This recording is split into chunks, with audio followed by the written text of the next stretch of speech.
से भी मुझे एक बात जिसको हम अपने प्लेटफॉर्म से आज फिर से कन्वे करना चाहेंगे, आपको ये बताना बहुत ज्यादा जरूरी है कि एक माफिया है जो कि गली मोहल्लों में हम क्या करते हैं कि आलाइशें बकरे ज़िबा हुए, जानवर मवेशी ज़िबा करने के बाद आलाइशें हम देखते हैं कि सड़कों पर या चौक पर या किनारे पर सड़क के फेंक चले जाते हैं लोग, और उसके बाद हम देखते हैं कि फौरी वो उठाई भी जाते हैं।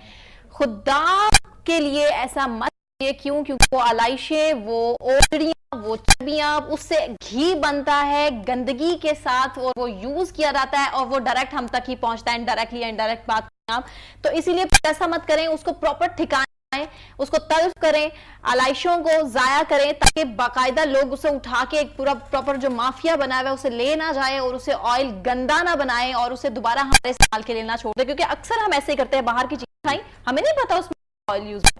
और कुछ नहीं कर सकते हम उसमें,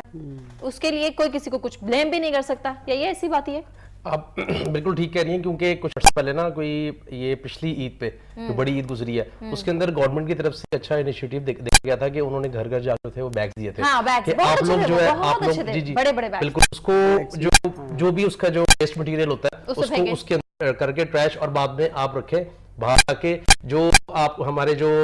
लेने के लिए आ रहे हैं हमें क्या पता कौन आ रहे हैं। हाँ, इसका ये है कि डाउटफुल हो गई ना, ये चीज डाउटफुल, आप बिल्कुल ठीक कह रही हैं। और जिस तरह आपने इशारा किया है वो ऑयल्स वगैरह और डिफरेंट चीजें, कॉस्मेटिक्स की चीजें भी ये चीजें इस्तेमाल होती हैं। इस चीज से बचने के लिए जो है ना वो थोड़ा सा एक तो लोगों को भी इस चीज को देखना पड़ेगा और हुकूमत की तरफ से भी ना मतलब के काउंटर मेजर्स लेने पड़ेंगे, जिससे दोनों मिलके यानी कि जो लोग अवाम जो है वो और हुकूमत मिलके जब इसको देखेंगे तो इस चीज में जो है ना वो कमी आएगी।